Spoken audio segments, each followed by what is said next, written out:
Já, komið sæl gott fólk og verið velkomin í hlaðvarpi sögu skoðun með mér Andra Jónssoni og Ólafi Hersi Arnaldsinni. Komdu sæll Ólafur. Blessaður. Við erum mættiringa aftur á nýjárunu eftir, já, talsverða fjarveru. Við erum nú ekki komið saman hér í hefðbundinni dagskrá síðan fyrir jól. Þannig að það nú gott að vera komin aftur, Ólafur. Já, það gaman að byrja eftir að spjalla og líta á sagnfræðina. Kikið hans á sagnfræðina. Það má alveg segja það og eitt að segja það að maður auðvitað náttúrulega núna síðustu dagana og vikurnar í byrjun þessa árs auðvitað maður verið alveg limdur við fréttirnar sko. Það er náttúrulega búið að vera svo gríðarlega sviptingar í heimsmálunum núna síðan við komum saman síðast. Alveg virkilega sögulegi tímar óhætt að segja sem að við erum að lifa akkurat núna, myndir ekki segja það? Jú, algjörlega. Það er mjög áhugavert hvað margt gerst á skáfum tíma einmitt og hvað heimsmyndin hefur breyst hratt. Jú, margt gerst og það, þú veist, janúar er ekki einu svona búinn. Nei, ég veit. Þannig að sagnfræðingar framtíðar eftir að hafa nóg að vinna með og skrifa um. Nákvæmlega. Og tengja saman alla þessa atburði. Nákvæmlega. En já, við ætlum að svona reyna að halda okkur við söguna og sagnfræðina hér í hlaðvarpinu söguskoðun og það er nú svona sem við höfum svona reynt að gera.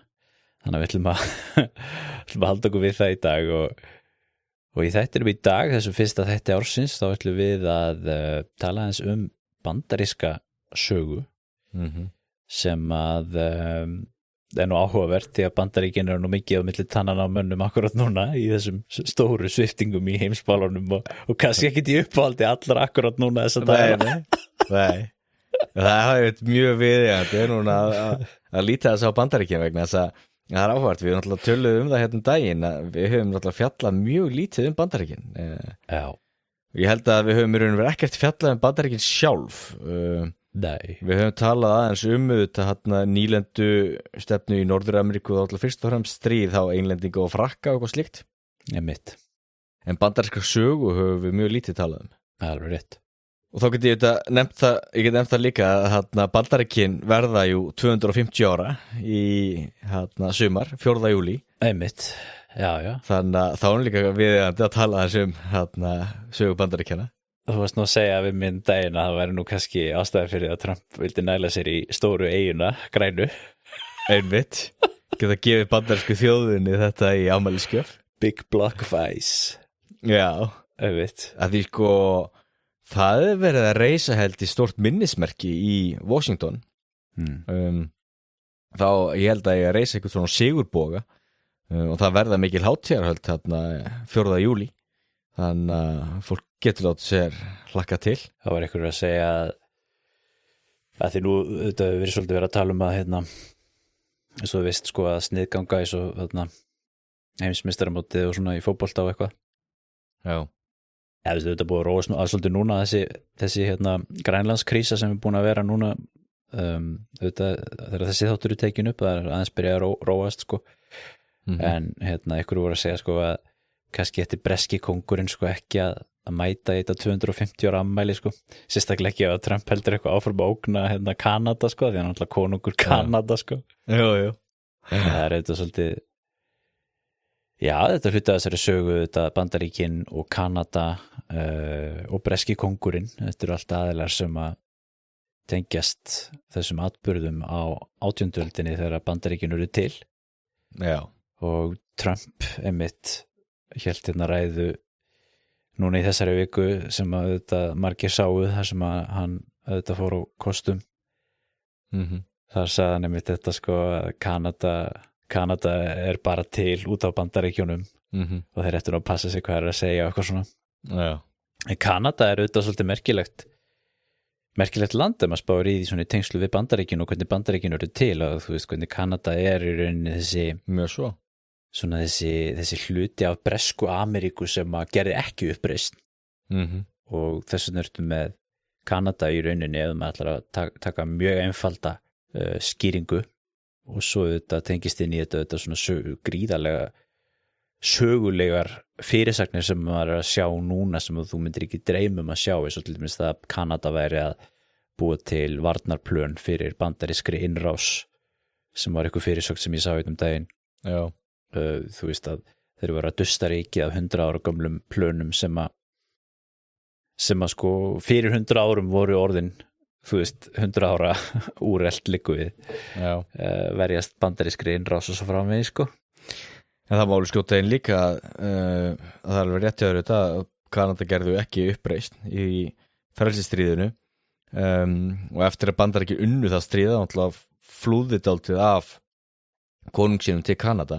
Já. En stríðið 1812 snýrist náttúrulega að hluta til það að leggja undir sig þá þessi bresku svæði í því sem setna mér varð Kanada. Já, hvernig var það eftir? Hófu Bandaríkjamenn það eða?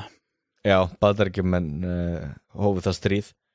En það var auðvitað að hluta til líka vegna þess að Bretar voru að taka til fanga bandarísk skip og ekki minnst voru þeir líka að taka bandaríska sjómenn og þvinga inn í breska flottan. Breski flottin hefur alltaf fyrst og fremst gengið út á þrælahald bókstaflega, það eru engar ríkjur menn hafa verið pressaðir inn í breska flottan. Þannig að Bandaríkin réðust inn í Kanada og ætluðu að leggja Kanada undir sig en þeir töpuðu síðan því stríði og Washington og Hvíthúsið með alls var brent. Jú, við þurfum að taka þetta fyrir Jón. Við þurfum að taka þetta fyrir. Já. Bleikahúsið, nota bene, Ólafur. Já, Bleikahúsið, alveg rétt, Bleikahúsið var brent. Já. Og það er alveg, og það voru varnarplön í varnarmálaráðuneytinu í Bretlandi gagnvart bandarískri innrás alveg eitthvað fram á 20. öld. Já. Og það er líka, ég myndi segja að þetta séu þetta bara, það er þetta bara ímyndun að lýðræðisríki séu svona mikli vinir. Það er fyrst og fremst hagsmunir sem þjóðir eiga. Fyrst og fremst hagsmunir, já. Og þá skiptir ekki, og það er eins og George Washington sagði á sínum tíma, Bandaríkin eiga sér enga vini eða óvini, Bandaríkin eiga aðeins hagsmuni. Já, það er mikið rétt. Og hann varaði með landa sína við því að mynda einhver varanleg bandalög og slíkt, því það var hagsmunir fyrst og fremst. Nákvæmlega. En það sem við ætlum að tala og Washington er ágætis brú yfir í það er að tala uppaf þessa fyrirbrigði sem eru Bandaríkin, af því að fransku sagnfræðingur, ég man ekki hvað hann hét, hvort það var Bloch eða eitthvað, með svona eitthvað þýst nafn, allan að franskur. Þar sem hann sagði að til þess að skilja eitthvað fyrirbrigði í fortíðinu þá voru það að skilja það líka í nútímanum. Og það átt á líka við, til þess að reyna að skilja eitthvað í nútímanum verður að skilja það líka sögulega.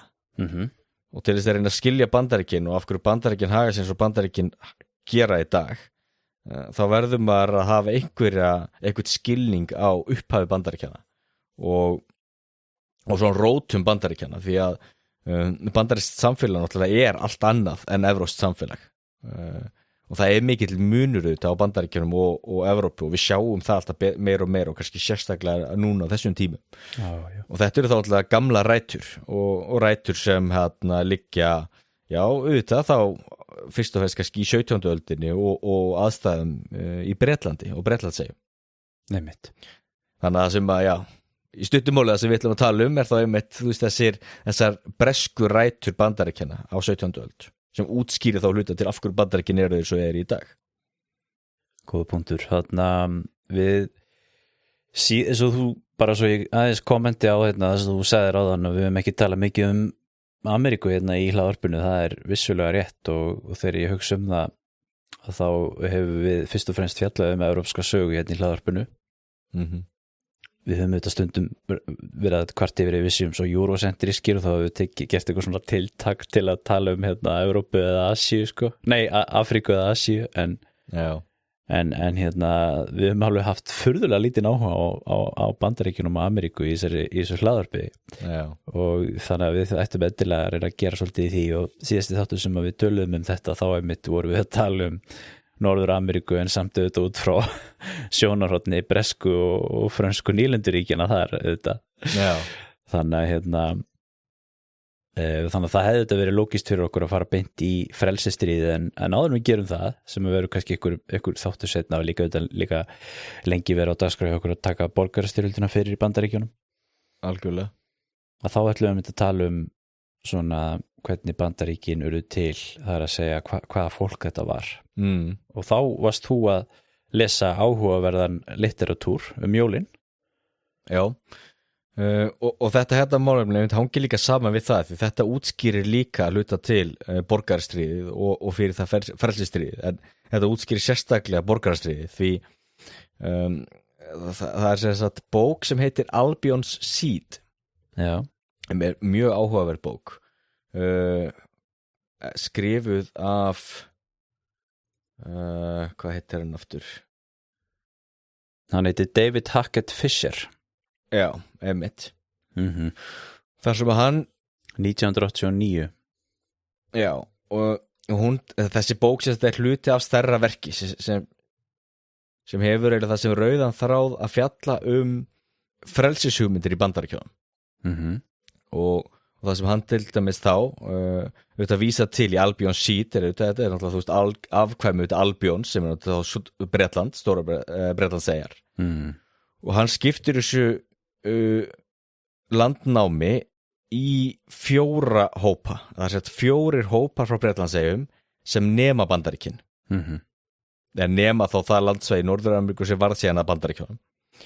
Og þessi 4 hópar koma frá tiltölulega afmörkuðum svæðum á Bretlandseyjum, taka með sér sínar hugmyndir, sína heimssýn, sínar stofnanir, sínar hefði og venjur og trú og allt slíkt, flytja það yfir til Bandaríkjanna, stofna þar samfélög, stofna þar síðan það sem hægt og rólega verða síðan að fylkjum, og svo eru það þá þessi 4 svæði sem verður þá kjarnin sem er þá kjarnin, þessar 13 nýlendur sem síðan lýsa yfir sjálfstæði þegar hann líður á 18. öldina og berst gegn út af Bretlandi og nær að vinna sjálfstæði sitt.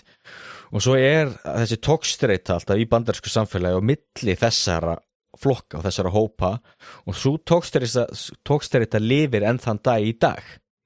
Mitt. Og það snýst það auðvitað það að fólk sem flytur frá okkur samfélagi og nemur land annars staðar, eða alveg sama, það þarf ekki endilega að nema landinu sinni, að þú flytur frá okkur samfélagi, þá tekur þetta með þér þína heimsýn. Það er alltaf algjör ímynduna og já, algjörlega rántu þetta að halda því fram og alltaf trúa því að maður sem flytur frá okkur samfélagi einhvern veginn umturnist þegar hann loksins fer inn í nýtt samfélag og breytir einhvern veginn öllum síðum að venjum að heimsýn og umturnist einhvern veginn og verði að nýjum einstaklingi. Það auðvitað stenst ekki. Nei. Maðurinn er auðvitað afsprengi uppeldis síns og samfélagsins sem hann kemur úr og tekur það auðvitað með sér. Mitt. Og þess vegna er bara svo áhugavert að líta á Bretlandseyjar, þannig að Bretlandseyjar voru auðvitað mjög klofnar. Þetta sameinaða konungsveldi sem við þekkjum í dag, það er fyrirbrigði sem tók langan tíma að mynda og er í raun og veru ekki nema nýaldar fyrirbrigði, því nú náttúrulega ekki að fara í sauman á þeirri sögu, hún er náttúrulega löng, en ég get alveg nefnt það auðvitað að þú varst með keltneska þjóðflokku auðvitað á Bretlandseyjum. Svo voru auðvitað Rómverjar sem komu þangað og höfðu gífurlega áhrif. Þegar Rómaveldi fellur og þá komu auðvitað þarna Engilsaxar og Jótar, Júts, og nema land, setna meir ertu auðvitað síðan með allavega norræna menn sem nema auðvitað þarna Suðureyjar og Orkneyjar og hvað við köllum þetta, Dani sem leggja undir sér Danalög. Svo auðvitað ertu með þarna normannina frá Normandí og þetta er alltaf ákveðin svona suðupottur. Sjá það þetta líka í tungumálinu náttúrulega. Og það sér þetta tungumáli líka og á miðöldum þá, hægt og rólega auðvitað myndast þetta konungsríki auðvitað England, svo ertu náttúrulega með Wales sem ákveð einingu, og ertu með Írland sem mjög dreifstýrt og klofið samfélag, og svo Skotland og getur þetta nefnt líka Piktana og eitthvað slíkt sem hægt og rólega reyndar deyja út og samlegast þá norrænum mönnum og Írum og slíkt. Að því til dæmis Írar numið mikið land til dæmis í Skotlandi. Þannig orðið til Skotland, það kemur af ef ég mann rétt Skotja, sem er orð sem vísa til Íra, manna frá Norður-Írlandi. Já. Og það þýðir þá að þú varst með mismunandi hefðir og venjur á Bretlandseyjum. og það sem svo áhugavert síðan að þegar að landnámið á sér stað þá landnám Norður-Ameríku að þá var það þannig að það flutti þá sett fólk frá ákveðin svæðum í Bretlandi til ákveðina svæða í Norður-Ameríku og ef við til þess byrjum með þá þennan fyrsta hóp sem það sem fólk þekki og kannski sem púritanana það alltaf klassíst í amerískri góðsögn og þá ég ekki við og þegar ég nota orðið góðsögn þá ég ekki að nota orðið góðsögn sem lygasaga því það rangt það er nefnilega algjör villa að halda því fram að góðsagnir séu lygasögur, þar eru það ekki góðsagnir eru flóknar en svo en í þessari upphafsgóðsögn Bandaríkjanna þá náttúrulega spila púritanarnir sérstaklega mikla rullu og þakka gjörðarhátíðinu, það hluti af því en það sem svo áhugavert að við sjáum að púritanarnir þeir komu fyrst og fremst frá austurhluta Bretlands, Austur-Anglíu og púritanarnir tilheyra þessu miklu trúardeilum Evrópu, hvort sem við kalla það siðaskipti eða siðbót eða hvað það þeir voru kalvinistar mjög trúaðir og mjög uppteknir af trúinu og trúin átti þess að gegnum síra allt lífernið og það svo mikilvægt að maður verður að taka trúna með inn í þetta til þess að gera sér grein fyrir samfélaginu og af hverju fólk hagaði sér eins og það gerði og af hverju fólk flutti til Norður-Ameríku því til dæmis púritanarnir þeir trúðu því að dauði Jesú Krists á krossinum hafi ekki verið fyrir alla menn svo að náði Jesús náði ekki til allra heldur var þetta takmörkuð náð og það þýddi þá að langflestir í raun og veru voru dæmdir til helvítis og eilífrar glötunar og það voru bara lítill hópur fólks sem var þá útvalinn sem fekk þessa náð og var hólpið og ef þú trúir því að náðin sé svona takmörkuð hvernig veistu að þú sért hólpin? Það þá stóra spurningi, hvernig veistu að þú ert hólpin? Jú, velgengni í þessu veraldlega lífi það bendir til þess að þú sért hólpin þá komin náttúrulega gífurlegu hvati að vinna að því að ná sem mestri velgengni í þessu lífi þannig að púritanarnir voru mjög uppteknir af því til dæmis að vinna spara þú ættir að fara vel með þú ættir að fylgja út á lögum og reglum og til dæmis frelsishugmyndir þeirra snerust miklu leyti það að það er lög og reglur sem verður að fylgja eins og hann kallar þetta er sko ordered liberty og þetta gegnumsýrir alveg til dæmis Nýja England og Nýja England er þá samheiti yfir 6 fylki í Bandaríkjunum sem þá einmitt Connecticut, Maine, Massachusetts, New Hampshire, Rhode Island og Vermont. Já, þetta svona sem maður myndi kannski kalla svona þessi elsti hluti Bandaríkjanna í rauninni. Þetta er einmitt það, þetta er elsti hluti Bandaríkjanna og þetta landnám byrjar einmitt upp úr svona 1640 ef mann rétt þá alltaf frækt í þessu að það byrjar hans fyrr það frækt í þessu náttúrulega Mayflower sem er skipið sem sigldi til Plymouth það sigldi 1620 og í bandarískri sögu ef þú ert afkomandi til dæmis þeirra sem voru borðið í þessu skipi þá ert þú svona hálfgerður aðalsmaður það er mjög flott þú veist, þá ertu með virkilega djúpa rætur í amerískri sögu og afkomendur þeirra sem voru á þessu Mayflower, þú getur séð allir þessi bandarísku bíómyndum og þáttum og ég get alveg lofað því að flestir hlustendur hafa heyrt þetta það er bara spurning hvort maður hafa tekið eftir því eða ekki þá hvort að meinaru sagt, fólk sem afkomendur Puritan eða afkomendur fólks af Mayflower að þú getur tekið eftir því í dag í bíómyndum og svo leiðis. Nei, ég á við alla hlustendur. Þú og allir að hlustendur hafa heyrt talað The Mayflower í bandarískum bíómyndum og þáttum og hafa líka heyrt talað að einhver hafa verið on the Mayflower eða einhver sé afkomandi einhver þannig og síðan er náttúrulega fyrir langflesti Íslendingar þekkja þetta ekkert The Mayflower, hafa ekki hugmynd hvað það er, eða Plymouth Rock og eitthvað svona að því að við heyrum náttúrulega svo margt það er náttúrulega svo margar tilvísanir í bandarískri menningu sem við föngum ekki upp og skiljum ekki nema vegna þess að þú ert að vera mjög hvað við segja, amerikaniseraður eða vera mjög vel að þér í amerískri menningu til þess að ná öllum tilvísunum í hitt og þetta Já og ég veit ekki þannig að ég er þau segja sjálf frá mjög amerikaniseraður hef mikil áhuga á Bandaríkjunum Þú segir sjálfur frá Já En síðan líka það sem líka svo áhugavert við þetta landnám sem á þess þá stað kannski fyrst var svona 1629 til 40 1640 þetta voru fjölskyldur og það mjög athyglisvert vegna þess að megnið að landnámi Ameríku, þá nú er ég að tala Norður-Ameríku og Suður-Ameríku var ekki af fjölskyldum það voru almennt ekki fjölskyldur sem numu land Suður-Ameríka til dæmis, þar voru það fyrst og fremst karlmenn, ógiftir karlmenn og það eru þetta ástæðan og þetta náttúrulega útskýrir líka stöðu mála í Suður-Ameríku í dag þar sem þú ert með fullt af því sem að kalla, ég veit ekki hvort það sé orðið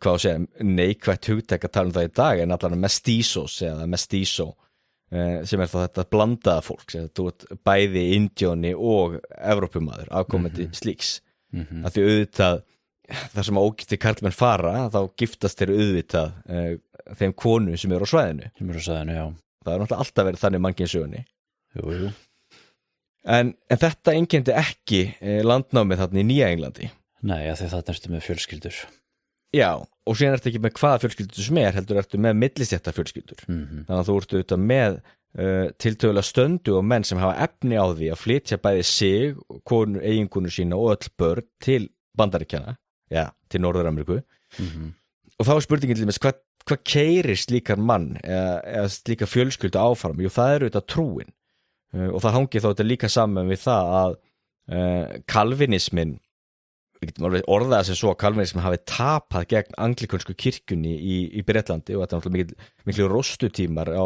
Bretlandi Já borgarastyrjöldin kemur auðvitað líka inn í þetta og Oliver Cromwell og allt slíkt Já, hvað varð púritanana á Englandi eftir þetta?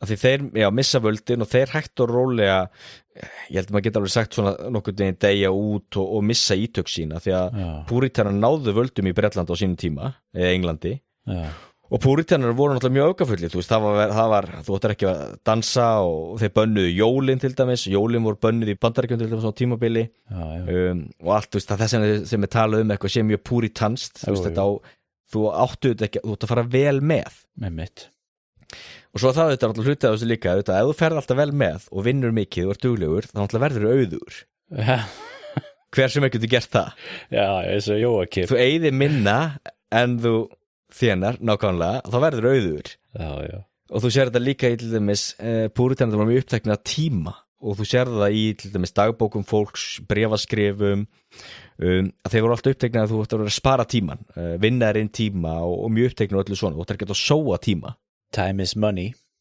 Nákvæmlega, time is money Þannig að þetta fólk þá fer þarna og byggir þessi samfélög og ennfremur náttúrulega voru púritanir líka mjög uppteknir af þekkingu Þannig að Harvard háskóli til dæmis hann er stofnar af púritunum og margir hverjir þessi bestu háskólar Bandaríkjanna eru stofnaðir af kristnum mönnum sem við getum alveg sagt að hafa verið sérstaklega heitir í trúnni og þá sérstaklega þess að mennta presta og auðvitað líka lögfræðinga og aðra menn og það með stór hluta því af hverju aðal háskólar Bandaríkjanna til dæmis við nefnt til dæmis ekki Harvard og Princeton og Yale til dæmis þetta er skólar sem þetta er svona fyrst í hug þeir eru allir hægt í norðaustur horninu og það hangir þá sama með þetta og síðan þegar við tala setni aðra hópa sem numið þá til með suðrið þetta eru líka mikilsmetnir háskólar í suðrinu en það er ekki ávið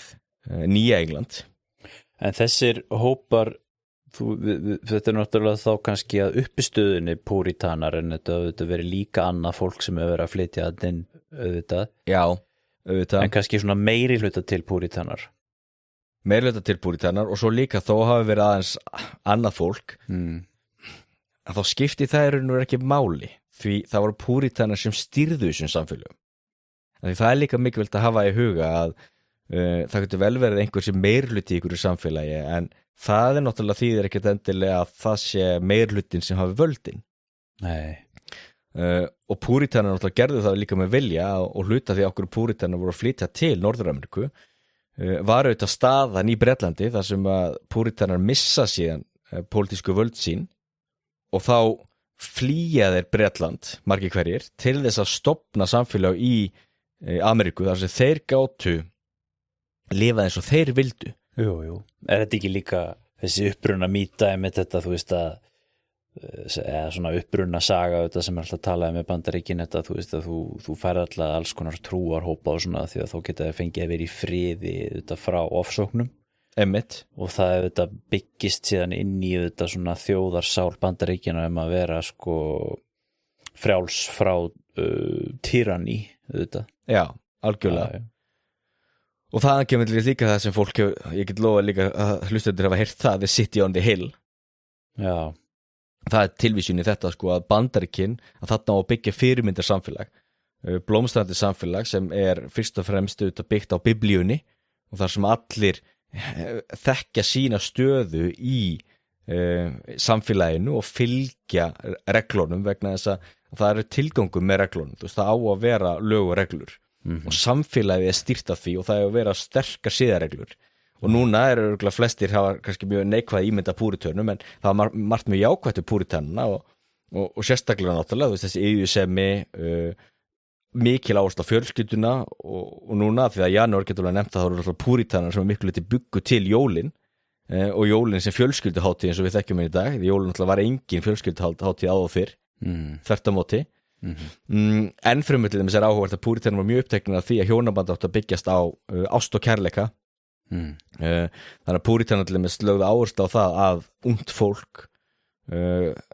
man ekki hvort að konur hafi verið 18 og strákandi kannski 20 þegar voru að gifta sig sem alveg svona tiltölulega gamalt miðað við á þessum tíma miðað við svona, tíma og þá var allir með þannig að þeir voru með svona sérstaklega fjöl sem hún sett mitt í rúmið eða saumað strákinn í póka og síðan áttu þau að deila nóttinni saman og ef til dæmis einhver hafa séð þarna Patriot með Mel Gibson hann Heath Ledger reymitt saumaður í svona póka og það vísun í raunverulegar hefðir frá púritönum af því að þau þurftu auðvitað að kynnast og áttu að verða ástfangin og svo áttu þessi ástu þá að viðhalda hjónabandinu og þetta kannski eitthvað sem okkur við sjálfsagt í dag en þetta var gjörsamlega skjön við samtíman 17. öld algjörlega og það var allavega hefðir sem þau voru mjög uppteknir af og það sem áhugavert líka þú sér meira sem mun sko byggingalist og hinu og þessu og við getum líka að tala með þessum íþróttir þú veist þeir voru alveg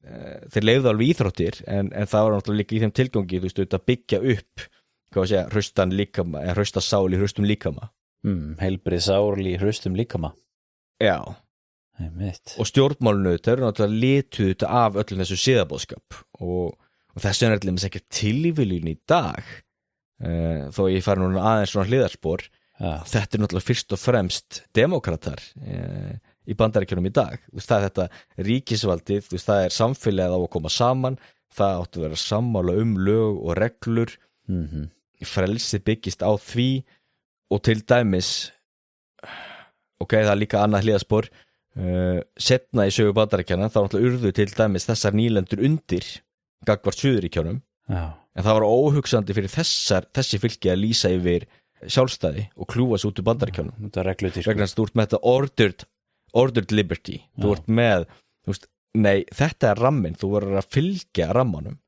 á meðan að þegar það snerist síðan við og Suðurríkin lentu undir þá lýstu þau við sjálfstæði að það er alltaf hann hugsunaráttur En þú nefnir þetta í tengslu við demokrata eru þetta eitthvað svona þessi sveið þarna Nýja Englandi það demokrata vígi? Já, demokrata vígi hefur alltaf verið hefur ekki alltaf verið, þetta var republikana vígi fyrir borgarastríðið það sem er alltaf svo áhugavert er að sko það klassíst í bandarískri stjórnmálaskoðun að demokrataflokkurinn og republikanaflokkurinn skiptu stöðu einmitt það er allir með eitthvað sem við þurfum að tala setna en demokratar voru náttúrulega meira í eða fyrir aðskilnaðastefnu og svona á sín tíma demokrataflokkurinn stóð algjörðu fyrir aðskilnaðarstefnu og Ku Klux Klan stofnað að demokrataflokknum þú veist, mönnum í demokrataflokknum þú veist, að demokrataflokkurinn sem hélt Ku Klux Klan uppi og Woodrow Wilson til dæmis, demokrati uppáhaldsmyndin hans var Birth of a Nation þar sem ég mæli með allir horfa á Birth of a Nation því það náttúrulega kvikmyndalegt stórvirki myndir frá 1921 en það sem sérstaklega áhört við hennar náttúrulega líka að Ku Klux Klan eru góðu gæðinir í Birth of a Nation þetta var uppáhaldsmynd hans og sýndi í Hvíta húsinu þannig að og öll kynþáttahyggjan og aðskilnaður sem til þess að var bein innblástur fyrir til dæmis Nastaflokkin og hvað köllum við það köllum ekki blóðreglur hvað köllum við þessar hreinlætisreglur hvað þetta kallað í íslensku þessar purity reglur nasista hverjir væru arjar og hverjir ekki maður ekki hvað köllum svona reglur kynþáttareglur kannski kynþáttalöggjöf nasista Það er alveg stóluð með orði, ég veit hvað orðu þú ert að hugsa allavegana fyrirmyndin af þessu var einmitt sótt til demokrata og suðuríkjana Já, akkurat en síðan náttúrulega, við þurfum að taka fyrir setna hvað gerðist, en náttúrulega repúblikanaflokkurinn barðist gegn þrælahaldi og hafði megnustu ímugun á þrælahaldi og Abraham Lincoln auðvitað var repúblikani og þetta var alveg höfuð vígi repúblikana á sínum tíma en síðan snýrist þetta allavegana þannig að þá fékkstu með þessi sterkur fylki hægt og rólega sem voru náttúrulega líka mjög upptekinu af verslun og menntun og læsi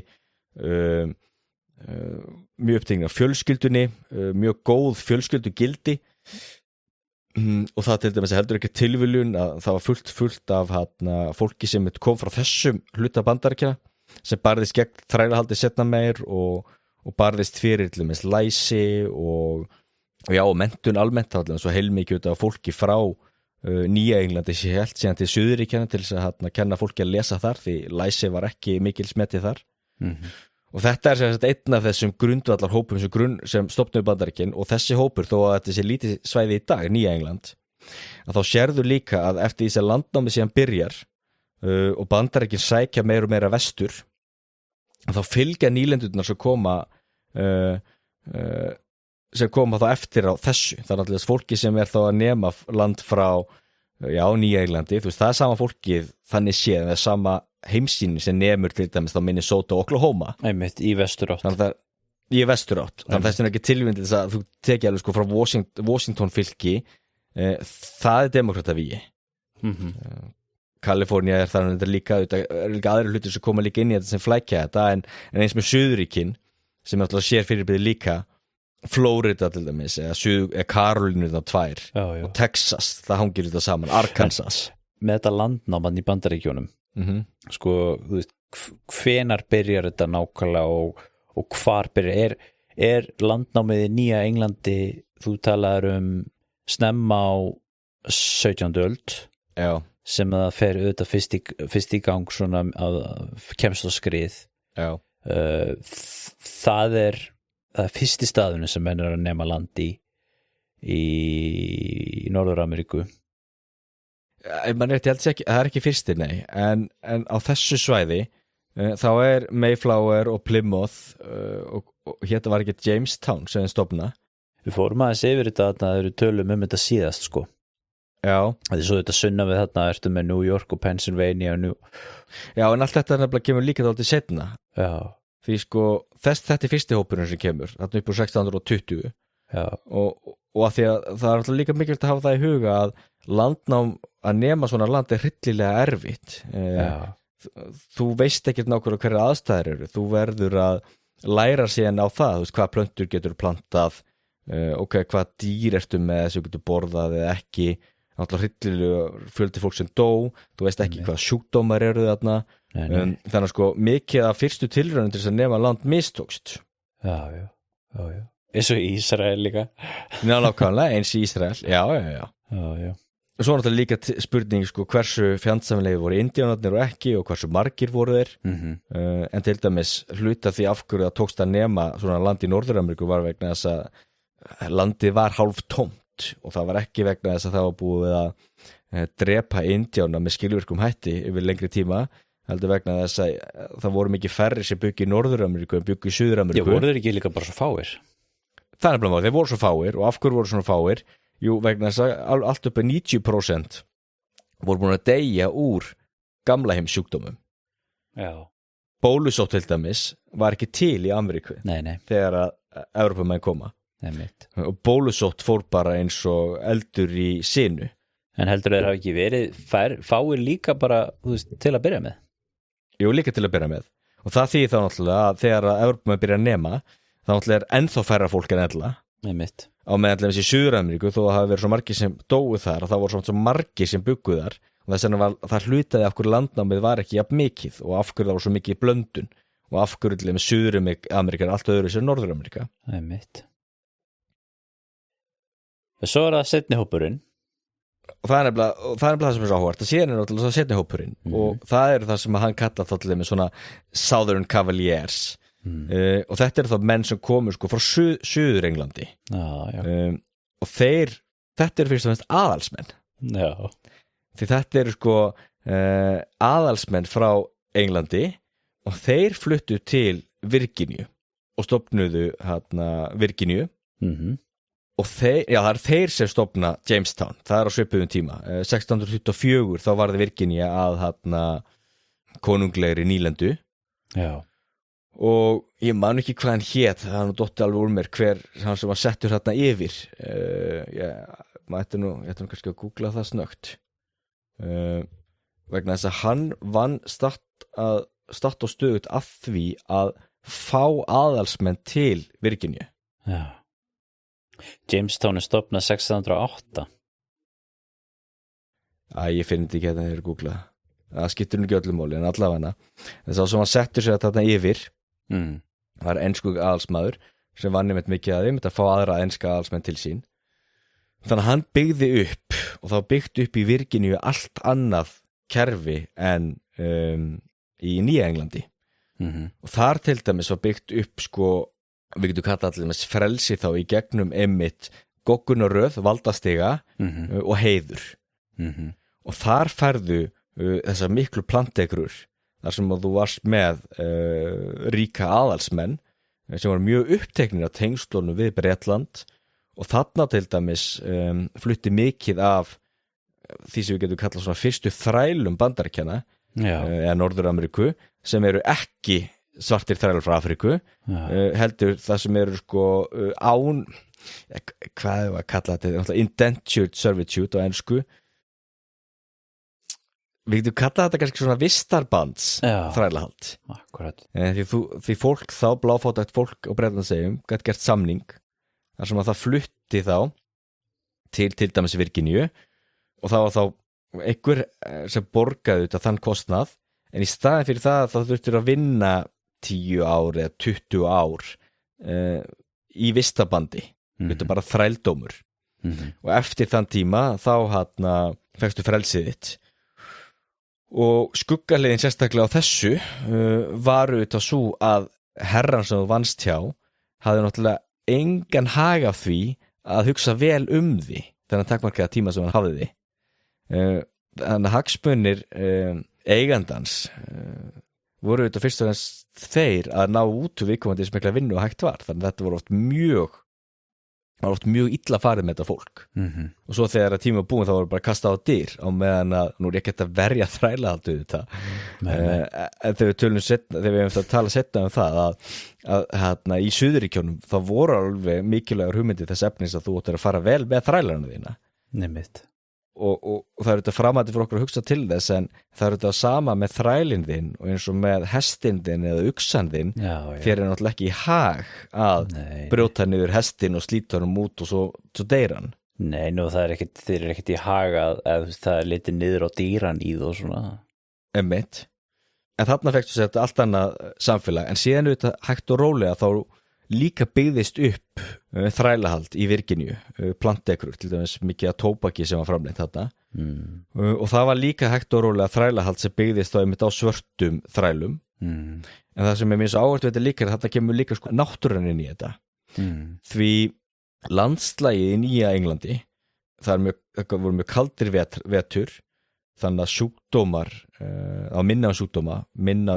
sníkjudýr og slíkt þannig að fólki var mun heilbrigðara þó að vera þetta kannski erfiðari lífsbarátta hvað var það þá auðvitað styttir sumur og slíkt en það þýddi þá einmitt að fólk lifði heldur af lægri barnadauði fólksfjölgunin var hraðari en til dæmis í Virginíu á meðan í Virginíu var ýmsuleyti mjög heilsuspillandi dálítið af fenjum, mikið af vötnum meiri sjúkdómar en aftur á þrælahaldinu svartir þrælar dóu mjög oft í Nýja Englandi þannig að þeir lifðu ekki af svartir menn þoldu ekki loftslagið rétt eins og hvítir menn þoldu aldrei loftslagið í Afríku og það hluta því til dæmis af hverju Afríka var ekkert numin fyrir en eftir að þá búið að finna upp lyfið malaríu, kínín og eitthvað slíkt vesturströndar Afríku alltaf þekkt sem gröf hvítamannsins og kannski líka þess sem á landnám í Afríku hefur verið mest sunnan þannig að syðsta sem kannski aðeins lífvænlegra heldur en í Mið-Afríku og Vestur-Afríku Við syðst í Suður-Afríku, það miðjarðarhafsloftslag þess að vera numið þar land Akkurat En það var áhverð að þá sér maður þá líka þú veist, þetta náttúrulega hluta því af hverju það varði það byggðist ekki upp neitt þrælahald í þannig séð í Nýja Englandi byggðist aftur á móti upp í Virginíu og síðan kemur líka inn í Virginíu varstu með þessa elítu mikið af veislum aðalsmenn sem gátu það var náttúrulega ekki einu sinni nauðgun þeir höfðu frían aðgangað öllum þjónustukonum og hvað þeir vildu þrælum og hvað það var og þar ertu líka með þessar stóru herragarða og svona líka svona þessar stóru lendur mikill auður og sérstaklega líka náttúrulega eftir ensku borgarastyrjöldin þá náttúrulega fluttu líka fleiri aðalsmenn þarna konungssinnar auðvitað fluttu til Virginíu og þarna fékkstu auðvitað þetta sko aðalsplantekru elítu samfélagið sem mjög, mjög áhugavert fyrirbrigði og Virginíu auðvitað þetta náttúrulega fylgir síðan auðvitað á Suðurríkjónum í borgarastyrjöldinni algjörlega Virginia nyrsta ríkið í þarna Suður nýlendunum, þeim skipt í þessum 13 nýlendum þannig að þú ert með sko norður nýlendurnar sem eru þá Nýja England og svo ertu með Middle Colonies New York og Pennsylvania og New Jersey og svo ertu með Suður nýlendurnar þá Virginíu, Norður og Suður Karolínu og Georgíu og svo auðvitað það að fara þvílt í saumarna og svo auðvitað í bókinni til þess að gera þetta líka grein fyrir mun í byggingastíl og mun á skemmtun tómstundir auðvitað hugafar og heimsýn og allt slíkt við förum ekki að tekja það nákvæmlega í þetta við erum auðvitað að fara svona tiltölulega hratt yfir sögu en það auðvitað áhugavert auðvitað að nefna samt hitt og þetta og eins og þetta þarna varstu sérstaklega auðvitað með þessa aðals menningu og til dæmis þarna var ekkert lögð áhersla á skilvirkni ef þú berð þetta saman púritanina Virginia aðalsmaðurinn hefur aldrei verið upptekinn af því að nýta tíma sem best aðalsmaðurinn sko hafinn upp yfir eitthvað slíkan titlingaskít aðalsmaðurinn þetta, man of leisure þú ert bara að eyða þínum tíma þú ert að fara á veiðar og þú ert að undirbúa næstu veislu og það er allt annar hugsunarháttur þú ert að eyða ágóðum að plantegrunni auðvitað í það að kaupa fín föt og nógu mikið sherry og eitthvað slíkt á meðan að púritanin upptekinn að nýta landið eins og hann getur við þurfum að auka landgæðin við þurfum að bæta tæknina hérna við þurfum að bæta veginn við þurfum að grafa skurð hérna þannig að léttar að flytja eitthvað við þurfum að beisla þessa á hérna annars flæðir hún eyðilegu fyrir okkur og þetta útskýrir náttúrulega líka af hverju þú sér svona mikinn mun á auði í Bandaríkjunum af hverju til dæmis Suðurríkin hafa alltaf verið fátækari heldur en Norðurríkin og til dæmis af hverju iðnaðurinn og iðnbyltinginu þetta byrjar í Norðurríkjunum og ekki í Suðurríkjunum og þá sjáum við náttúrulega líka að þarna eru við sko með djúpar rætur og djúpar langar línur sem útskýra þá auðvitað með borgarastríðið og Bandaríkin og af hverju Bandaríkin eins og í dag Þetta svona munurinn á svona þessum nýríku kapitalistum og síðan svona þessum gömlu aristokrata landeigenda aðalstétt sem ekkert endilega bara í Bandaríkjunum heldur líka bara svona almennt þeir eru að vera að tala aðalstéttir einmitt og eða kannski svo við tölum í evrópsku samhengi kannski, þú veist þýska framleiðslan, þú veist sem þetta prússneska mótmælenda hugsanarháttur sko versus ítalska framleiðslan það sem var svona þessi gamli hugsanarháttur sem var kannski ekki jafn skilvirkur sko Nei mitt og einmitt sérstöku ástæða þarna einmitt líka á þetta herramannin þú ert með þetta með elitun og þú ert með herramannin sem stýrir og heiðurinn og allt slíkt jú. En líka, síðan kemur líka þessi þá þriðji hópur og það eru kvekarnir eða kvekarar Quakers já einmitt, já og þetta kemur alltaf, já, og ég verða nefnilega alltaf líka að þarna Virginia var lituð af anglikanismanum ensku biskupakirkjunni trúinu þetta hangir líka saman púritanarnir, kalvinistar í Virginíu, aðalsmennirnir það þarna enska biskupakirkjan og næsti hópur það eru kvekararnir og Pennsylvania já, það miðnýlendurnar já og þetta hangir alltaf líka saman við þetta vandræðin á Bretlandseyjum og borgaristilduna þar því kvekarar voru þetta ofsóttir á Bretlandseyjum og gengi mjög hart gegn þeim og hann, ég ætti nú að muna það líka, hann Penn sem nú Pennsylvania er ju nefnd eftir því hún nýlega átti að heita Sylvania og hann sem sagt var hann Penn var mikilsmetinn aðalsmaður, hámenntaður í Bretlandi hvort hann var við Oxford eða Cambridge en hann var allavega rekinn síðan úr skólunum vegna þess að þú þurftur að tilheyra biskupakirkjunni til þess að geta gengið í skólan þú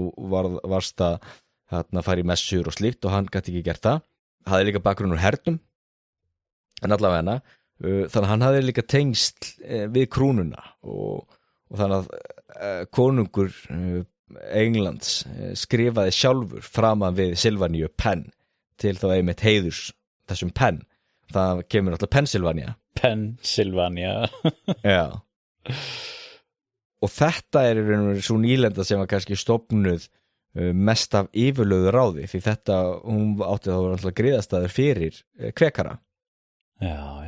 Og mikið af kvekurum flúðu þangað og við sjáum þeim þetta sama þarna þú veist, kvekararnir koma mikið frá norðurhluta Englands þessi þeir voru sterkir og þetta gegnum sýri síðan Pennsylvania og sögu Bandaríkjanna því enn oftar á trúnni kvekararnir trúðu því ekki að einhverjir voru útvaldir og aðrir var ekki útvaldir kvekararnir trúðu því að Guð talaði við alla Guð væri innra með hverjum einum og þess vegna til dæmis kvekararnir ekki með neina presta það engin klerkar hjá þeim vegna þess að þú þarft ekki svona milliliði þetta official íslenska orðið fyrir Quakers? Já, allavega hérna Wikipedia ok þannig að ég ætla ekki að selja það dýrar en ég keypti það en nafni kvekari, Quake að því málið sko, þetta kemur á því að skjálfa kom til að því að meðlimendir hreyfingar, þú veist, þeir skulfu ofta á geðsræringu þeir voru að verja skoðanir sér, þeir voru svo heitir í trúnni þannig að sko, þeir kalla sér þetta ekki kvekara eða Quakers þeir kalla sér, þetta vinasamfélag eða vinakirkjan ég held að bara við tengjum hvað það er nei Þeir komu frá Norður Englandi þá mest mikið, já ekki nýsta hlutunum en Norður Englandi og voru mjög uppteknir líka að þarna jafnræði konur til dæmis, þær gáttu líka þarna talað á samkundum og predikað það gáttu konur alls ekki hjá púritönum en þá einmitt, þú veist, púritönandi þú ert með lög og reglur og þú getur ekki farið út fyrir þær nei. Þannig að þess púritönandi gengur það langt að þeir hreinlega hengdu konur fyrir að predika já sérstaklega þá kvekara konur og gengur mjög hart í að ofsækja kvekara predikara, sérstaklega þá konur vegna þess að það augraði náttúrulega allir skipaninni öllu skipulæginu og skipanmála en þessi kvekarar þá flytja það til Pennsylvania og þar stofnaði auðvitað mjög svona jafnaðar samfélag þar sem að það var mikil áhersla á það að þú ættir að vera sammála, þú ættir að setjast niður að ræða málin og miðla málum og það var að vera einhver eining í tengslum það mjög uppteknir af líka verslun, það mikið traust, þetta var alltaf fólk sem var strangheiðalegt en það urðu kvekarar vellauðir líka, þú ætti að fara vel með, spara, þú voru að haga almennilega, kapitalismin náttúrulega bara, hvað var að segja, það náttúrulega bara Lúther og mótbærendatrú í raun og veru, þú átt að spara, átt að fara vel með og ég get alveg viðkjönda sjálfur, þetta situr í mér eins og ég veit ekki hvað, ég borga mínu reikninga fyrst sem ég geri og svo spara ég og svo setja ég eitthvað til hlýðar sem ég get eitt, og það synd að eyða því sem þú ekki átt. Aftur að það sem svona new money, old money, það sem old money gerir að þú veist, eyðir peningum sínum, peningurinn til þess að eyða honum í eitthvað. Þú veist, einhverja veislur og hallir og eitthvað og meðan, þú veist, kapitalistin auðvitað lætur peningin vinna fyrir sig. Peningurinn ekki til þess að setja á honum, sko. Nei, einmitt. Og þá líka, aftur að líka frelsi, eða þá liberty, frelsi, og þá getur við sagt að það einkerist af því, sko, þú átt að hemja sjálfan þig, en þú voru líka viðurkenna þennan fjölbreytileika og komast að einhverju sameiginlegri niðurstöðu sem góð fyrir alla. Mjög gagnrýnir og alltaf ofbeldi og þar voru þeir náttúrulega heppnir að indíánarnir sem voru næst þeim voru sérstaklega friðsamir indíánar, annars hefði þetta ekki gengið, en Pennsylvania til dæmis var mjög stolt af því að hafa ekkert varnarlið og Pennsylvania barðist hart gegn því að koma að fóta ykkur varnarliði og hann Penn stýrði Pennsylvania mjög lengi og kvekarættin mjög lengi og það voru sér mikla deilur og endanum þá mistu náttúrulega kvekarættin sér völdin í Pennsylvania og hún breyttist en engu að síður ef það reyna að skilja þessi fylki í Bandaríkjunum í dag þá verður að skilja þessa sögu vegna þess að fylkin eru afsprengi þessara hópa, þessara deilna sem áttu sér stað þó að séu mörg hundrað ár síðan og þetta útskýrir líka af hverju kostningareglur eru svona misjafnar í Bandaríkjunum og þú byrjar í þessum fylkjum og svo er það önnur fylki og það eru mismunandi reglur frá fylkjum. Bandaríkin náttúrulega ekki land, Bandaríkin náttúrulega heimsálfa og það náttúrulega að bera þetta saman við Evrópu að þá fjölbreytileikin í Bandaríkjunum sá að Washington fylki ef þú færir það yfir að Evrópu þá væru nyrst í Englandi í Skotlandi það er eftir Washington fylki og Flórida það væri þá í Egyptalandi og fjölbreytileikin, þó að menn tala saman tungumál þá fjölbreytileikin næstum því svo sami það er alveg himinn og haf á milli hvernig stjórnmálin í Pennsylvania og í Flórida eða í Arkansas eða Washington fylki eða Norður Dakota. Akkurat og þetta áhugavert þetta náttúrulega bara hvernig Bandaríkin síðan þetta urðu að svona þessu sambandsríki þetta og svo saga þetta hvernig þú veist eftir að nýlendurnar voru búin að gera uppreisn þá þú veist taka þessu saman og mynda sambandsríki sem í fyrstu veikt skilur verður síðan meira miðstýrt og svo framvegis og þetta heldur þetta alltaf þessum þú veist þessu grundvallar prinsippi að þetta ríkjasamband í rauninni sem að þetta hefur alltaf verið og en það kannski önnur saga og var auðvitað mjög erfitt að halda saman og mynda þetta ríkjabandalag því berðu saman aðalsmannin í Virginíu sem talar sko frelsi sitt til þess að hneppa aðra í ánauð hann sem aðalsmaður hefur rétt og hefur frelsi til að hafa sína þræla og hann getur haft eins marga frillur og hann vill og hann getur sóað eins miklum fjármunum hann vill í veislur og veiðihunda og byssur og hvað hann vill berðu það síðan saman við kvekaran sem segir að þú hefur auðvitað ekkert rétt til þess að hneppa einhvern annan í ánauð þú veist, ánauð alltaf bara viðbjóður við erum öll fædd frjáls sköpuð í ímynd Guðs og við erum öll jöfn á þessari jörðu þú ert ekkert betri á nokkurn hátt en einhver annar þarna náttúrulega sko alveg bara grundvallar munur á heimsýn algjörlega og þá náttúrulega þetta færðu þessar miklu deilur og togstreitu líka innan Bandaríkjanna algjörlega en nú erum við að tala um Norður-England, nýja England og svo erum við að tala um Pennsylvania og Virginíu.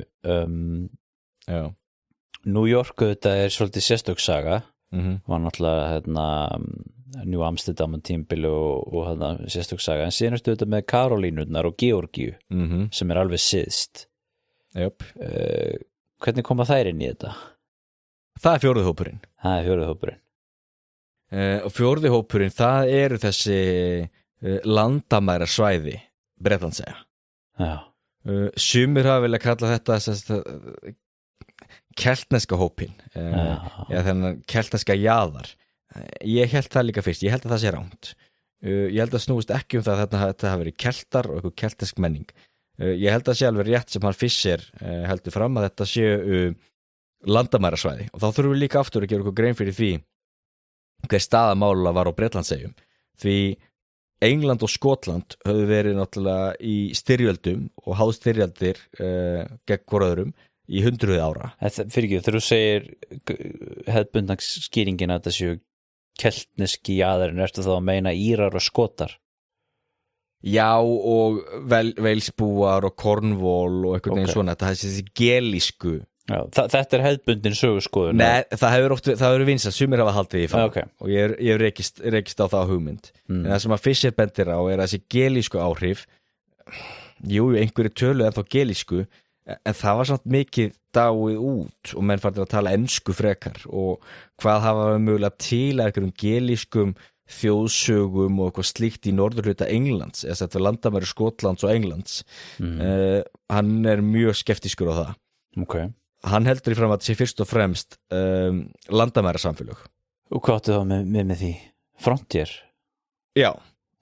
Vegna þess að í dag þetta sjáum við fyrir okkur að það er landamæri og þau eru nokkuð skýr, og ef þú til dæmis keyrir í Evrópu í dag, það er ekki dreig munur að keyra frá Danmörku til Þýskalands. En ef þú ætlar að fara frá Skotlandi yfir til Englands, segjum að þú ferðast frá Lundunum til Edinborgar, þá hefur tekið eftir því að eftir því svona nálgaðist landamæri Englands og Skotlands, sem vel að merkja voru mjög reiki, það hefur tekið eftir því að húsin hefðu stöðugt orðið fátæklegri og verri. Og af hverju var það? Jú, vegna þess að þó að löndi voru ekki formlega í stríði, þá voru stöðugar illdeilur og árásir þvert yfir svona, hvað að segja, landamæri. Ég er svolítið hika við að nota orðið landamæri vegna þess að það voru engin landamæri, en þú varst þá með náttúrulega þá svæði sem var í stöðugum hernaði, og það þýtti þá náttúrulega að þú byggir ekki veglegt steinhús eða timburhús á slíku svæði, vegna þess að þú veist ekki hvenar Skotlarnir koma og kveiki í því. Og eins Skotlandsmegin, þú veist ekki hvenar Englendingarnir koma og ræna kúnum þínum og nauðga konunum þínum og drepa þig og syni þína og kveikja í húsinu. Já. Þannig að þessun er þetta svona frontýr samfélag. Þetta voru ættarsamfélög og klansamfélög, ofboðslega mikið ofbeldi, það voru endalausar árásir þvert yfir landamæri, gífurlegar illdeilur, og ástæðan fyrir því okkar ættarsamfélag var svona sterkt var vegna þess að það var eins og getur treyst á, það voru blóðböndin. En ertu að tala um núna ertu að tala um North og South Carolina og Georgíu, já. Og Georgíu. Og hvaða landamæri ertu að tala um þá landamærin þá við ónumda landið? England-Skotland. Nei, þannig að England-Skotland, fólki sem fyrst og fremst numdi Karolínurnar og Georgíu, það kom frá Norður-Englandi, þá alveg nýst í Englandi og síðst í Skotlandi. Það kom frá þessum landamæra samfélagum. Já, frá landamæra, einmitt. Á Bretlandseyjum. Og þetta frontýrfólk, eða hvað var að kalla þetta? Þetta svona, þetta jaðarfólk í þeim skilningi að það er sko bjó í útjaðri þessa skipulaga samfélag sem til dæmis þú fannst í Jórvík eða í Lundunum eða hvað það var. Þetta kom frá þessum ofbeldis landamæri samfélagum sem þú finnur alla Evrópu. Þú fannst þetta alla Evrópu á sínum tíma þetta. Já, þú veit með Northumbria til dæmis. Sem er hérna nýstasvæðið í Englandi. Já, ekki Norðimbraland? Jú, Norðimbraland, já. Ég nót alltaf norrunöfnum, ég er svo skemmtilegt. Já. En þetta allir með fólk, það bara enga virðingu fyrir konungnum í Englandi þó að bjó Englandsmegin. Nei. Eða í Skotlandi, það bara enga virðingu fyrir einhverjum brús í Edinborg eða hvar hann var. Þetta fólk bara virðingu bara fyrir sínu eigin fjölskyldu, stórfjölskyldunni, klaninu sínu, ættarsamfélaginu. Aha. Og þetta fólk var mjög upptekið af ofbeldi, mjög upptekið af heiðri, og öll heimsýninu það litaðist af því að þú varst alltaf í stöður hættu, og það eina sem það hafðir kannski í raun og veru var heiðurinn. Þannig að þó að þetta væru bláfátekir Írar, þá voru þeir mjög stoltir. Þannig að til dæmis, þetta hluta því til dæmis af hverju aðalsmennirnir í Virginíu kvörtuðu þetta þessu fólki og vildu ekki fá þetta fólk. Þeir vildu ekki hafa þetta fólk sem hvað við kalla, fá það í vistaband til sín. Og þetta fólk til dæmis líka var mjög skeptísk á þetta presta og slíkt.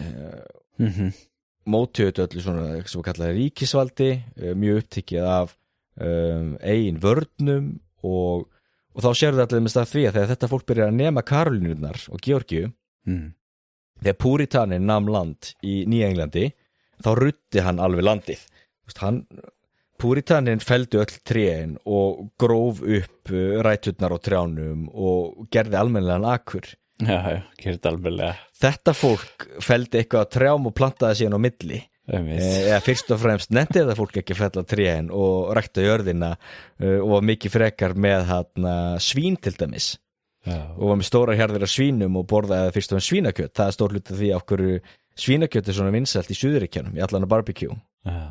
Svínarif og vísmæti steikur og svínslæri og hvað það er. Okay. Af því þetta er náttúrulega hirðingafólk. Þú ert þetta, ef þú býrð einmitt á landamærum Wales og Englands, eða þú býrð landamærum Skotlands og Englands, þú ert þetta ekki að fara að planta stórum hveitiakri eða þú veist ekkert hvenær Skotlandi komu og ætla að brenna niður. Nei. Eða stela þessu öllu frá þér. Á meðan ef þú ert með kindur, þá getur reki kindurnar og þetta bjarga eitthvað að þeim. En segðu mér þessi kenning, eða svona segjum kenning að þetta hafi verið svona landamæra fólk, og svo nefndur að það væri önnur tilgáta að þú veist þetta væri hinn keltneski jaðar sem hefði verið að setjast þarna að. Er þetta eitthvað umdeilt eða er þetta umdeild kenning þessi frontier tilgáta eða? Ég hef ekki kynnt mig hversu mikið Fischer hafa verið gagnrýndur fyrir bókina sína. Nei, það held ég ekki. Nei. Ég held að þessi keltneska hugmynd er svolítið svona svo keltneska kirkjan. Já. Þú skilur, slík góðsögn. Ok. Veitu hvað það eftir, við tölum nú það hérna. Keltnesk kristni, sem ekki er til. Að hún væri svona sérstök og eitthvað, já.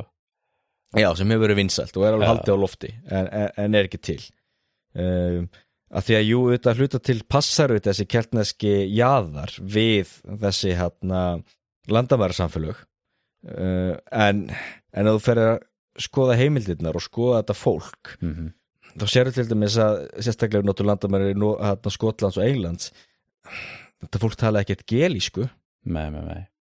Það talaði ensku, þetta fólk tilheyraði ensku biskupakirkjunni. En eru ykkur, þú veist, nú bara spyr svo sem ekkert veit, ég meina ef þetta hefði verið fólk sem hefði verið mikið að setja staðna frá hinum keltneska jaðar, ég meina þá hlýtur að, og ef tala nú ekki með þau talað gelísku, þá hljóta að verið eitthvað gelísk menningaráhrif á svæðinu. Já. Þú veist, í nútímanum og eftir á, sérst frá tungumálunu. Já. Ég meina það hlýtur nú að hafa verið fyrst að menn hafa nú annar borð verið að koma með þessa tilgátu.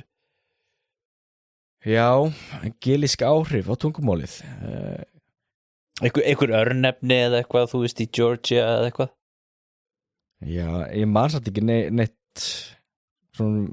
Það er þetta að kanna það. Fljótt á litið, hann Fischer talar heilmikið þetta líka, hann talar líka mikið örnefni og slíkt, en það aftur á móti sér líka að það gelíska var náttúrulega svo rosalega undanhaldi á svona tíma. Það megin hugmyndin hefur þá verið að þetta hafi verið þess að keltneskir ættbólkar, það hefur verið þannig, en keltneskan náttúrulega var bara orðin svo veik þegar komið á þennan tíma. Þannig að þó að vera einhverjir, hvað við segja, írskir bændur sem töluðu gelísku sem voru að flytja þarna,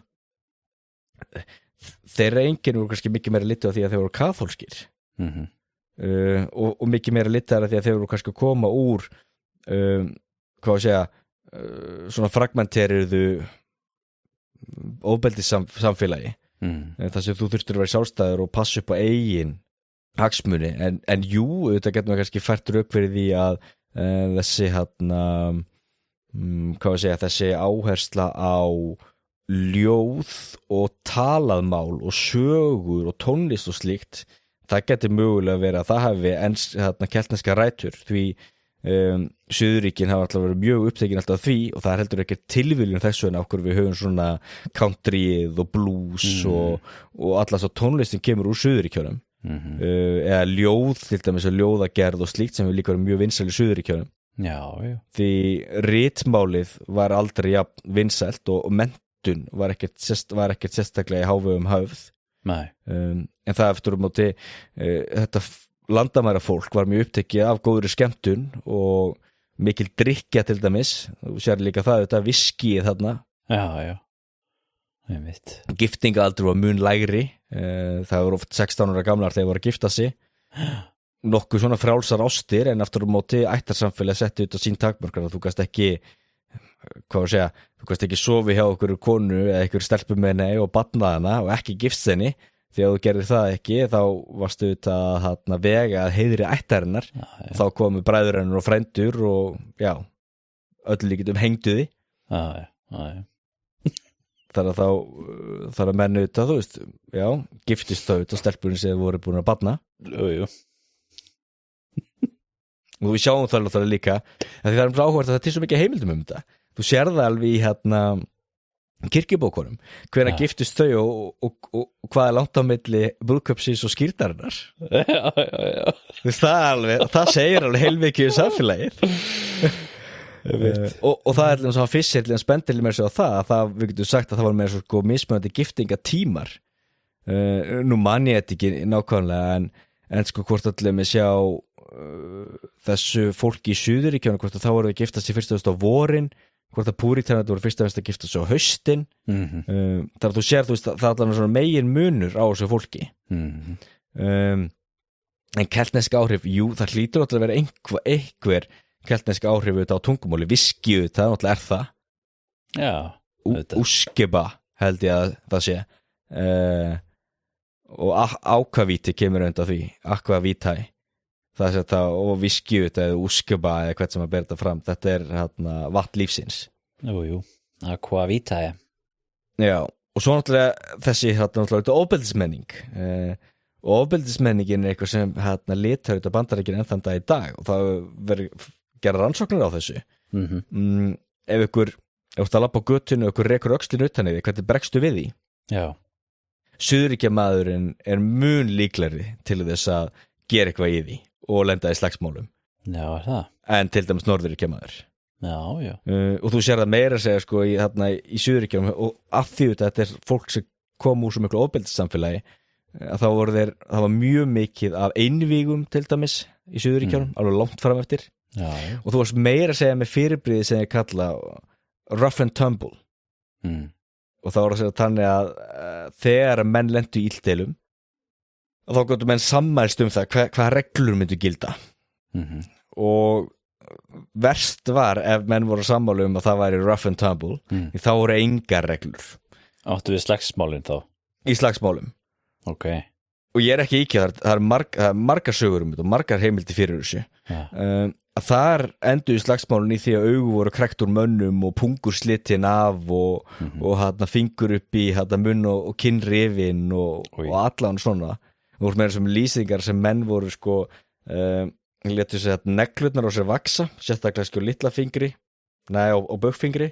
Nei, maður ekki hvað fingur það var, alltaf látu neglurnar vaksa daldið og kliftu þær síðan, þar að þú var með alveg beitta nögl, 8 á nöglinni, og svo hertur nöglina líka undir yfir eldi.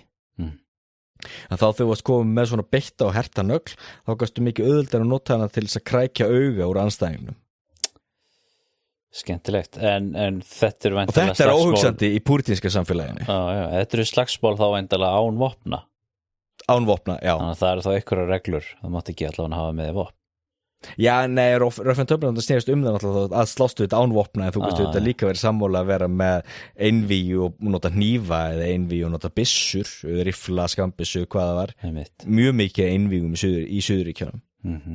og það er þess áhugavert að við höfum þetta ferðalýsingar frá mönnum úr norðrinu sem lýsa suðuríkjafólki sem algjörum villimönnum og það er þetta útskýrið það ef þú kemur úr svo miklu ofbeldissamfélagi gegnum sýrir það auðvitað alla menninguna. En þetta ofbeldissamfélagi sem þú ert að lýsa þá á landamærunum í Bretlandi, þá ertu að tala aldagamlar deilur á milli Skota og Englendinga til dæmis það sem að þeir eru alltaf í einhverjum stöðugum erjum þrátt fyrir að á þessum tíma eru konungsríkin orðin sameinuð og Nei, þau eru ekki sameinuð þarna eða þú veist Nei, það er ekki fyrir 1700 og Ég man ekki hérna Act of Union Já Ég man ekki hvenær það 1707 eða hvenær var það Já, geti verið Jú, 1707, já og þá kemur mikið af þessu fólki eftir það en það er samt fólku sem var búið að upplifa allar landamæradeilur fyrir það og ég bara þó að þetta samband sem komið á 1707 þá náttúrulega voru samt borgarastyrjaldir og vandamál sem komið síðan setna meir en síðan náttúrulega líka það þú náttúrulega breytir ekkert svona ofbeldismenning og einni kynslóð þetta er mest ástæðan fyrir því af hverju það mistókst að byggja upp nútímaríki í Afganistan þú brýtur ekki á baka aftur ættarsamfélagi á svona skömmum tíma En þetta er áhugavert þetta með þú veist að tala svona mikið ofbeldi á milli Englendinga og Skota það hefur nú ekki farið mikið fyrir því í breskri menningu nútímans sérstaklega ekki samanborið við deilurnar og hatrið á milli Englendinga og Íra auðvitað svona fyrir svona leikmann sem er ekki sérfræðingur í þessu þá myndi maður auðvitað segja það er augljóslega hatur á milli Englendinga og Íra og maður hefur heyrt talað auðvitað að ég kannast við fólk sem hefur verið í Wales og talar það að þú getur ekki sagst hafa verið í Englandi þar að það ertu barinn en myndirðu segja að þetta væri svona í Skotlandi líka? Svo mikið hatur ykkur Englendinga? Já Nei, það er ekki af mikið Englendingar eru svolítið meira established í Skotlandi heldur en annars staðar kannski Já, en það er náttúrulega líka það að Skotlandi er sjálfstætt þannig séð, það er ástæðan fyrir því okkur skotaldliðin sem eigi fótboltalið Skotland hefur alltaf verið mikið status á Skotlandi og Wales og Norður-Írlandi kannski í dag, en sögulega séðan náttúrulega var Skotland alltaf mun sjálfstæðara en allir hinir hlutarnir og Írland var sérstaklega kúað já. Þannig að þessu auðvitað með þegar þeir sameina þessi tvö konungsríki, England og Skotland og konungurinn vel að merkja var frá Skotlandi þá auðvitað hægt og rólega með styrkingu konungsvalds náðu tökum á þessu landamærasamfélagi og þú sér þetta eins bara í byggingarlist að menn byrja að byggja almennileg hús og rækta löndin og koma á lög og reglum þarna plúsu þetta hafði það áhrif að þú gast flutt út sérstaklega ofbeldisfullt fólk sem við sjáum líka í heimildum var gert með vilja að suma fjölskyldur voru hraktar frá Bretlandseyjum og sendar til Bandaríkjanna Akkurat þar sem þær síðan gátu blómstra í Suðuríkjanum og það allir með sér heldur ekki tilvíðuna í sögu Bandaríkjanna það er alveg sama hvað stríða hefur verið þá hafa alltaf Suðuríkin stutt stríðið og sérstaklega herska á fylki og þá sjáum við allir líka það er allir með útskýringin á því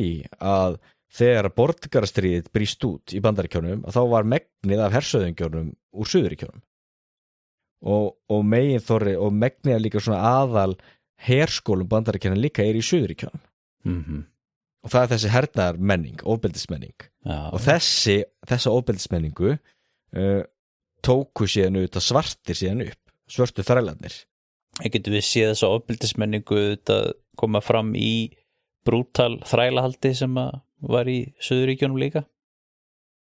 Jú, það hangir saman við það og aðalsmennina Akkurat auðvitað, þú ert alltaf með þarna ofbeldisfullt samfélag, þú ert alveg borið þetta saman líka við svo Spartverri og Helóta í fornöld en allavega, og það sem er svo áhugavert er að gengjamenning nútímastins í Bandaríkjunum með þess að miklu áherslu á heiður og allt þetta, hún hangir þetta saman við þetta því svörtu þrælarnir þeir lærðu þetta og menning eitthvað sem þetta hangir í hvort það séu 100 eða 1000 ára og mjög erfitt að breyta Einmitt og já, og þess vegna líka þú sér þetta ennþá líka í dag þú veist, ef þú sko fylgist eitthvað með fréttum í Bandaríkjunum hversu oft einhver suðurríkjamaður sem skýtur eitthvað innborðsþjóf og það ekkert bara vegna þess að vopnalöggjöfin frjálslegri, það líka vegna þess að þú ert sjálfstæður einstaklingur og þú verður auðvitað að verja eigið heimilu og heiður þú sko aumingi ertu að láta lögregluna gera þetta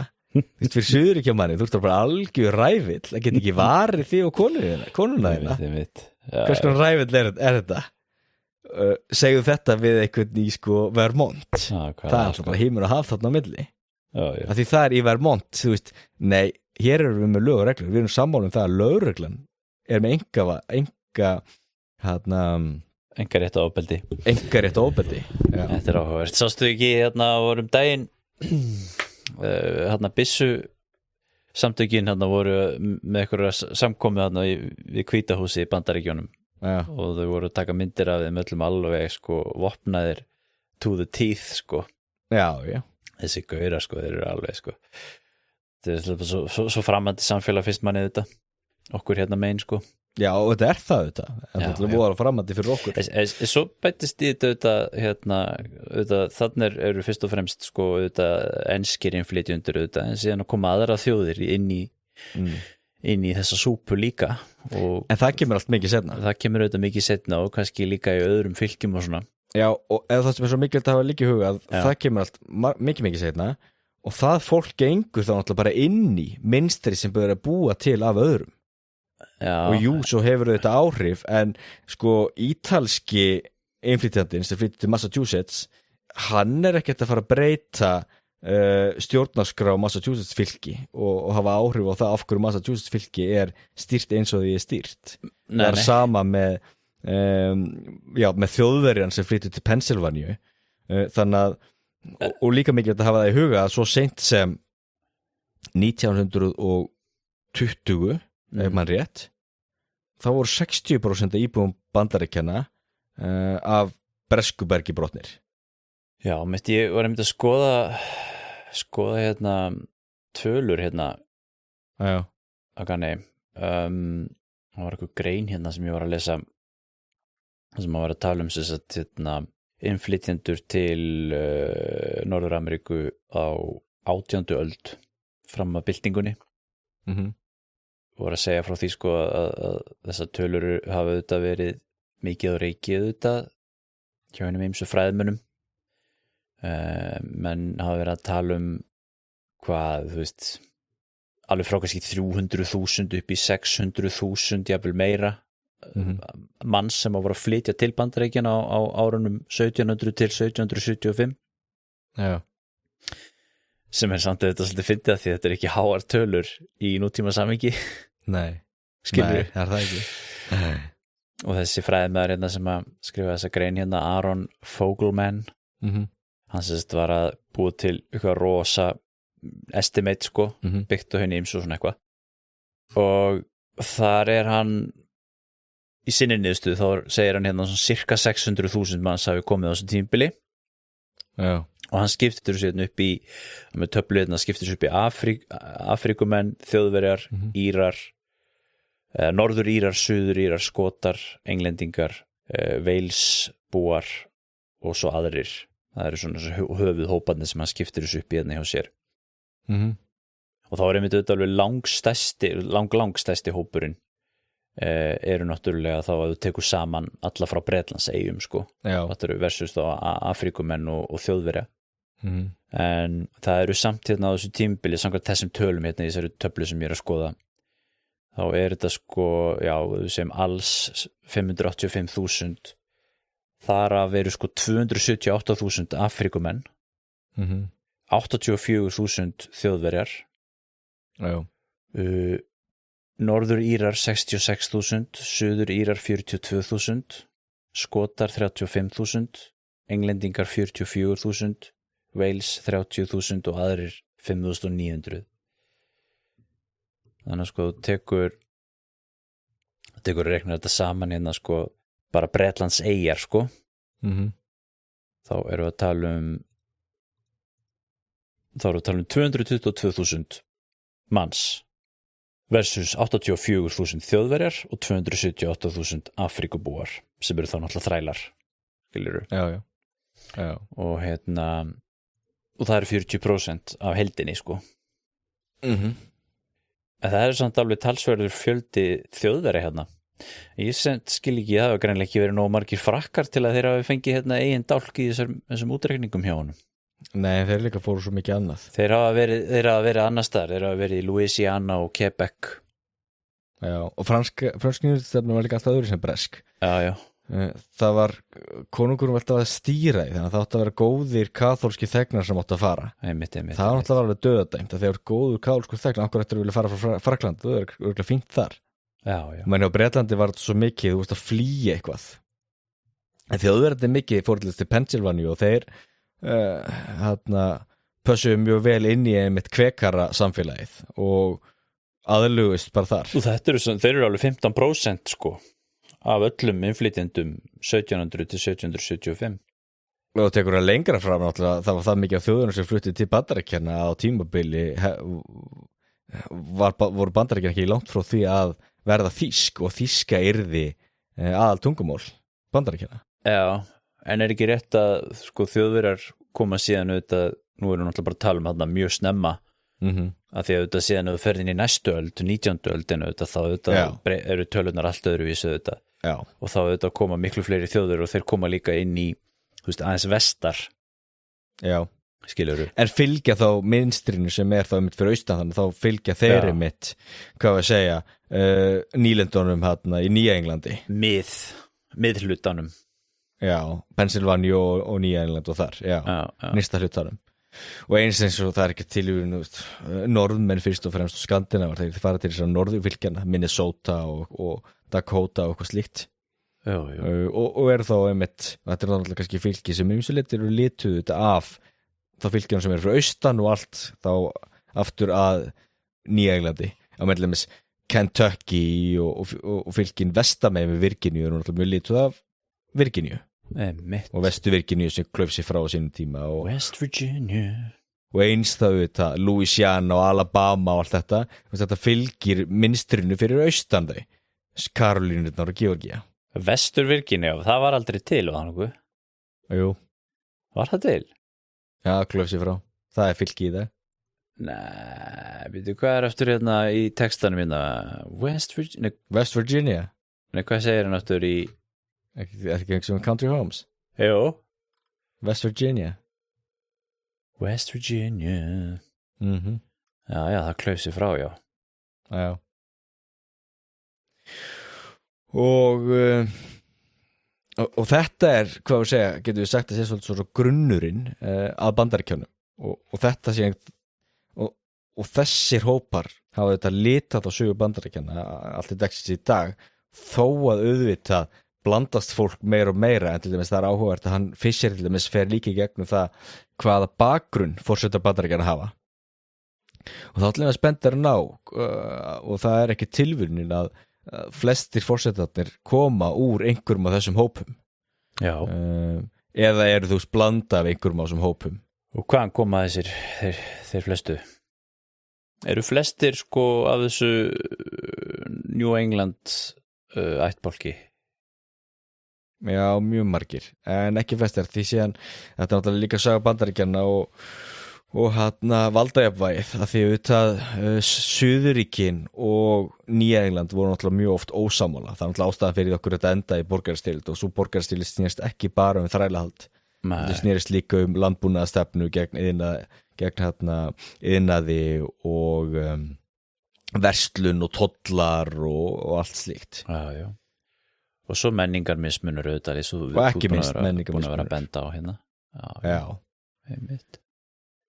Og eins þess að sjáum við í dagallins líka okkur Suðuríkin eru allt öðruvis en Norðuríkin og munu vera það líka á næstunni okkur Suðuríkin er svona herská ef við mútið skoða það allir með stuðningur yfir Íraksstríðið 2003 meiri stuðningur í Suðuríkjunum en Norðuríkjunum Nei, þetta er áhugavert Saga Bandaríkjanna, þetta er áhugaverður áhugavert málefni. Svo þetta færist nýlendurnar fá sjálfstæði og stofna Bandaríkin og svo blæst þetta út í vestur og þeir kaupa Louisiana og það landnám í Kaliforníu í vilda vestrinu og síðan það Alaska og svo það Grænland. Já, nákvæmlega, svo Grænland. Þannig að ef Trump myndi kaupa Grænland þá það ekkert nýtt í sögu Ameríku. Nei, ekki þannig séð, nei. Og ennfremur líka hafa í huga, Bandaríkin hafði alveg hugsað sér að leggja undir sig hinn á þessi svæði, það var draumarinn að leggja undir sig Kúbu. Það tókst ekki út af deilum með það hvort að Kúba ætti að vera þrælaríki eða ekki. Það verið hugmyndur að leggja undir sig, já, ég man ekki einhver lönd þarna í Mið- og Suður-Ameríku. Man ekki hvaða landi voru að tala hvort það var Guatemala eða eitthvað. Það verið draumar á þess efnis. Það voru hugmyndur á sínum tímum að leggja alla Mexíkó undir sig. Þetta ætti alltaf að hluta Bandaríkjunum. Það verið hugmyndur að leggja Kanada undir sig og það var reynt á sínum tíma. Þannig að og Bandaríkjunu þetta hafa lagt undir sig lönd hér og þar, Hawaii og keypt dönsku jómfrúareyjur og hitt og þetta, þannig að það ekkert nýtt. Nei, en á dauða mínum átti ég von, en ekki því að ég myndi horfa á Hvíta húsið posta mynd á samfélagsmiðlum þar sem að sést Donald Trump í skrifstofuna sína kort á Norður-Ameríku þar sem að Kanada og Grænland væri í bandaríska fánanum. Nei, mitt. Þetta surrealíska það. Þetta mjög surrealist þetta allt saman. Það. Þessir atburður sem að gerast í heiminum í dag. En þá verður svolítið að skjóta einn að því mér er svo áhugavert. Og mér skrítið þess ekki tala meira það að því hvorki demokratar né republikanar vilja fleiri fylki í Bandaríkjunum. Það er óhugsandi að það verði fleiri fylki í Bandaríkjunum vegna þess að þetta snýst valdajafnvægið. Puerto Rico til dæmis ekki fylki. Nei. Eða eitthvað sem landsvæði sem ætti að verða næsta fylki í Bandaríkjunum, verða 51. fylki, þá verða Puerto Rico. Það mun ekki gerast. Og eina leiðin til þess að það geti gerst væri ef það þvingað í gegn einhvern veginn, en það gæti sú þvingun geti já, ég veit ekki hvort þau eru spáðið til þetta borgarastyrjaldar en vandamálið að þetta valdajafnvægi í Bandaríkjunum. Republikanar vilju þetta ekki að fá nýtt fylki eins og Puerto Rico sem svona frálslynd, þannig að það kemur 2 nýjir öldungaráðs öldungadelda þingmenn öldungadelda þingmenn. Nei. Það myndi þeir ekki vilja. Nei, ég skil hvað við. Fleiri fulltrúar og það eins, Kanada sem fylki, hvernig ætlar að leysa það? Bandaríkin lifa á mjög nákvæmu valdajafnvægi og þess vegna það líka, þannig að það er óhugsandi að einhver einræðisherra geti tekið við Bandaríkin, því Bandaríkin eru sérstaklega hönnuð til þess að það ekki geta gerst og þess vegna hefur það ekki gerst í 250 ára sögu Bandaríkina og jú, það verður maður að passa sig, þó eitthvað hafi aldrei gerst þýðir ekki að það geti ekki gerst. Nei. Það jafn heimskuldu svo að segja, menn hafa aldrei flogið, við munum aldrei geta flogið, við hefum sagt árið 1900 og svo fyrsta flugið man að gera 1911 eða hvað það rétt upp úr 1900 en engu að síður þú ert með samfélag sem sérstaklega hannað til þess að sé valdajafnvægi þá sérstaklega mikið sem það til rétt, og bandaríski herinn hefur líka passað sér sérstaklega á því að vera hlutlaus. Og svo það þetta líka þannig að ég minni svo með svona þá leið sem að stjórnvöld í Bandaríkjunum hafa verið að fara og svona og maður getur séð ýmislegt svona sem að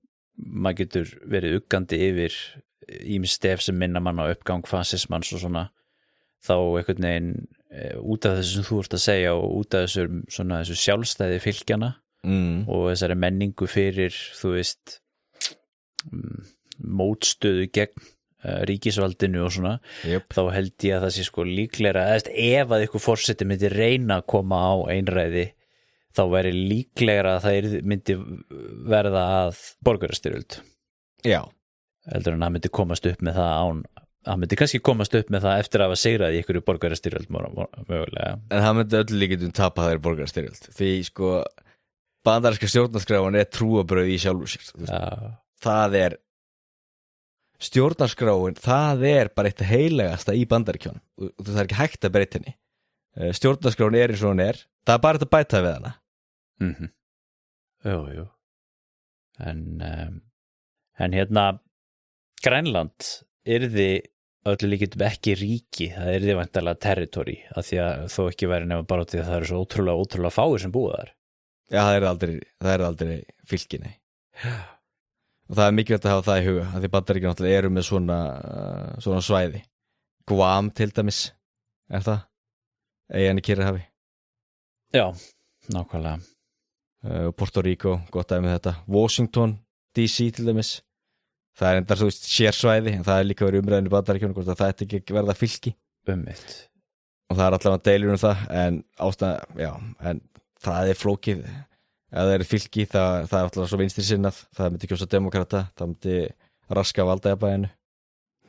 Og svo, núna þegar ég segi þetta, þú veist að, republikanar vilja ekki raska valdajafnvæginu, það alveg eins með demokrata, þeim myndi ekkert vilja að einhver republikanar fylki myndi skipta sér í tventir sem fá fleiri þingmenn og fleiri meiri áhrif. Þú veist, þetta alveg mjög viðkvæmt í Bandaríkjunum.